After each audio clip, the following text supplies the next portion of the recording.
Presne ako to robia skoro všetky cestovné kancelárie.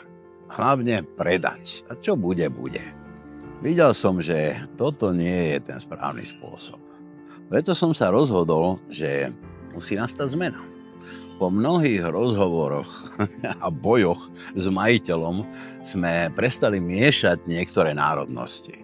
Zlepšilo sa to, ale stále chýbali informácie. Hostia často nevedeli, do čoho idú a čo ich čaká. Tak som nielen upravil informácie na webovej stránke, ale som tiež poskytol môj kontakt, aby sa hostia mohli so mnou spojiť a vyriešiť všetky svoje pochybnosti. Samozrejme, bolo to oveľa viac práce pre mňa, ale stálo to za to. Hostia prichádzali pripravení. Už sme sa trochu poznali, čo nás zblížilo ešte predtým, ako sme sa stretli.